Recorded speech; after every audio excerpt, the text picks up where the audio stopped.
नमस्कार, आप देख रहे हैं 4 PM। मैं हूं आपके साथ सिमरन। देश में एक बार फिर चुनावी माहौल है क्योंकि कई राज्यों में चुनाव होने हैं। हरियाणा और जम्मू कश्मीर में विधानसभा चुनावों का बिगुल बज चुका है और राजनीतिक दलों द्वारा प्रत्याशियों का ऐलान करके चुनावी प्रचार भी शुरू हो चुका है।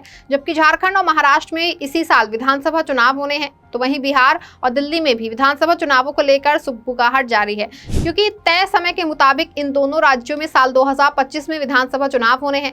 ऐसे में राज्यों के चुनावों के लिए भी अब ज्यादा वक्त बाकी नहीं रह गया है, इसलिए राजनीतिक दलों ने अपनी अपनी तैयारियां शुरू कर दी हैं। इस बीच कांग्रेस ने राज्यों के विधानसभा चुनाव के लिए अपनी रणनीति बनानी शुरू कर दी है। जिस राज्यों में चुनाव होने हैं उनमें से अधिकतर राज्यों में कांग्रेस खुद को बेहतर स्थिति में समझ रही है, फिर वो चाहे हरियाणा हो, महाराष्ट्र हो या फिर झारखंड और बिहार हो, जहां कांग्रेस को उम्मीद है कि वो और इंडिया गठबंधन बेहतर प्रदर्शन कर सकते हैं। यही कारण है कि कांग्रेस इस बार समय रहते राज्यों के चुनावों की तैयारियों में जुट गई है।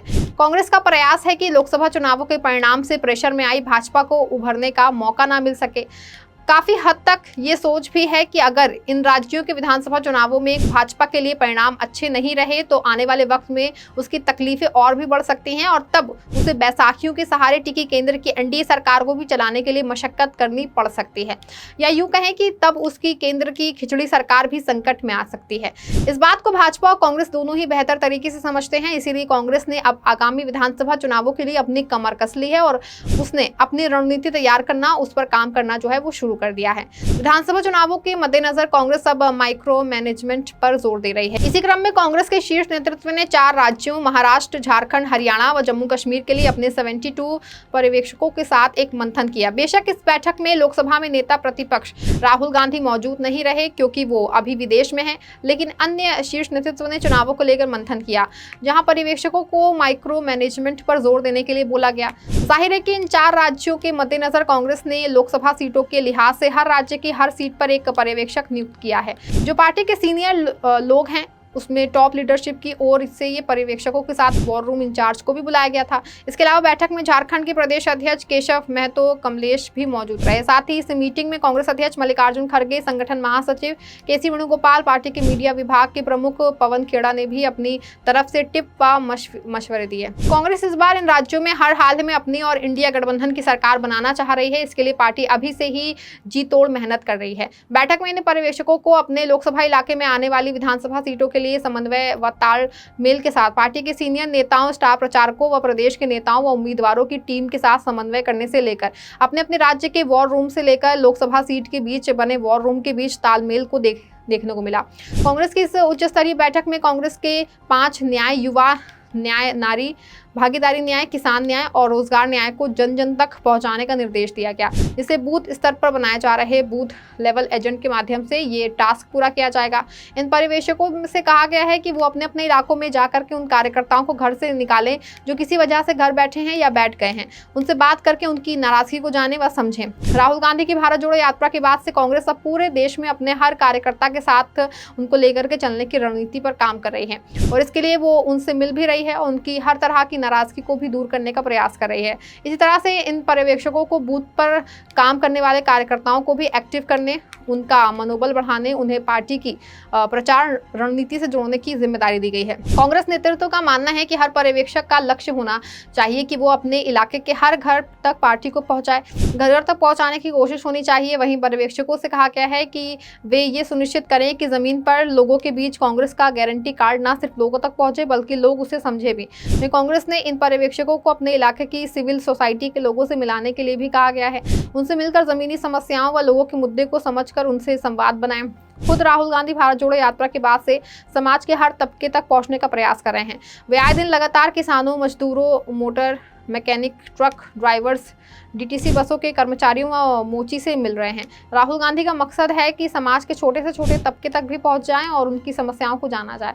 राहुल लगातार ये काम भी कर रहे हैं और उनकी समस्याओं को जान करके उन्हें संसद में उठा रहे हैं, उनके लिए आवाज भी बुलंद कर रहे हैं। कांग्रेस यही रवैया और ये नीति पूरी पार्टी में लागू करना चाह रही है, जिसके लिए पर्यवेक्षकों को ये जिम्मेदारी सौंपी गई है। अखिल भारतीय कांग्रेस कमेटी द्वारा गठित विधानसभा चुनाव स्क्रीनिंग कमेटी के अध्यक्ष गिरीश चुटनकर, सदस्य प्रकाश जोशी और पूनम पूनम पासवान 5 दिवसीय दौरे पर आज झारखंड पहुंचे। प्रदेश कांग्रेस प्रवक्ता सोनाल शांति ने कांग्रेस स्क्रीनिंग कमेटी के सदस्यों के झारखंड दौरे को लेकर जानकारी देते हुए बताया कि आगामी झारखंड विधानसभा चुनाव 2024 को देखते हुए कांग्रेस की 3 सदस्यीय स्क्रीनिंग कमेटी अपनी चुनावी रणनीति के तहत जमीनी स्तर पर कार्यकर्ताओं से सीधे संवाद करेगी। इस दौरान समिति के सदस्य अलग अलग जिलों के नेताओं, कार्यकर्ताओं, चुनाव लड़ने के इच्छुक उम्मीदवारों से मुलाकात करेंगे, प्रत्येक विधानसभा के समीकरणों और परिस्थितियों से अवगत होंगे। साथ ही आवश्यकता के अनुसार उस क्षेत्र की विशेष समस्याओं से भी अवगत होने का प्रयास करेंगे ताकि विधानसभा चुनाव के लिए कांग्रेस के मजबूत उम्मीदवारों और मुद्दों का चयन हो सके।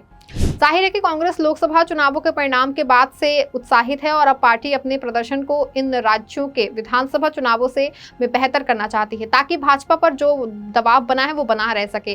जिन राज्यों में चुनाव होना है, अगर उन राज्यों की वर्तमान सियासी परिस्थितियों की बात करें तो हरियाणा और जम्मू कश्मीर में चुनावी बिगुल बच चुका है। जहां हरियाणा में कांग्रेस भाजपा पर भारी पड़ती नजर आ रही है। लोकसभा चुनाव में भी कांग्रेस ने प्रदेश की 10 में से 5 लोकसभा सीटों पर जीत हासिल की थी, जबकि पिछले लोकसभा चुनावों में कांग्रेस का यहां खाता भी नहीं खुला था।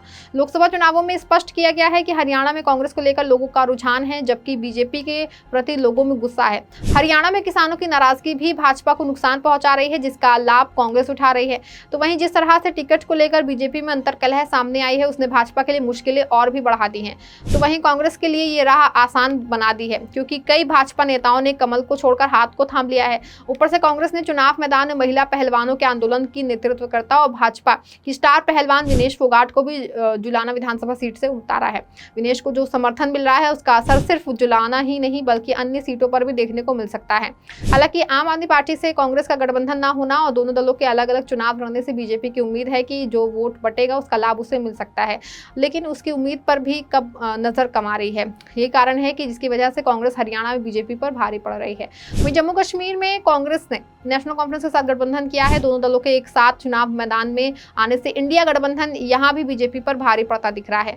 बात करें झारखंड की तो यहां भाजपा ने जरूर सत्ताधारी दल झामुमो में फूट डालने का प्रयास किया है और हेमंत के जेल जाने पर हेमंत ने अपनी कुर्सी जिन चंपई सोरेन को सौंपी थी, बीजेपी ने उन्हें ही तोड़ दिया। चंपई के भाजपा में जाने से बेशक झामुमो को कुछ नुकसान हो सकता है, लेकिन जिन चंपई को हेमंत ने मुख्यमंत्री का पद दिया है उसका सिर्फ महत्वाकांक्षा के चलते हेमंत को धोखा देना, बीजेपी में जाना जनता को नागवार भी गुजर सकता है। साथ ही झामुमो व हेमंत की इमेज प्रदेश में जमीनी नेता की रही है। ऊपर से हेमंत को इस बार जेल जाने के मुद्दे पर भी सिंपैथी मिल सकती है। दूसरी ओर कांग्रेस ने भी खुद को मजबूत किया है, जिससे ऐसा लगता है कि कांग्रेस व झामुमो के लिए आगे बीजेपी कमजोर पड़ सकती है। इंडिया गठबंधन झारखंड में फिर से बाजी मार सकता है। वहीं महाराष्ट्र में भाजपा की हालत काफी पतली नजर आ रही है, क्योंकि सत्ताधारी महायुति गठबंधन में मची फूट और सीट बंटवारे को लेकर छिड़ी राड से भाजपा और पूरे गठबंधन को नुकसान होने की उम्मीद है, क्योंकि एक और महायुति में महाभारत छिड़ा हुआ है, जबकि दूसरी ओर एनडीए अपने सभी दलों को साथ लेकर चलने का प्रयास करा है। बेशक उद्धव ठाकरे की मुख्यमंत्री पद की उत्सुकता कभी कभी महाविकास अघाड़ी में कुछ उथल पुथल लाती है, लेकिन एनडीए में फिर भी काफी हद तक सब कुछ नॉर्मल ही नजर आता है। जबकि महायुति में अजित पवार को लेकर भाजपा और आरएसएस व शिंदे की शिवसेना में रैर मची हुई है।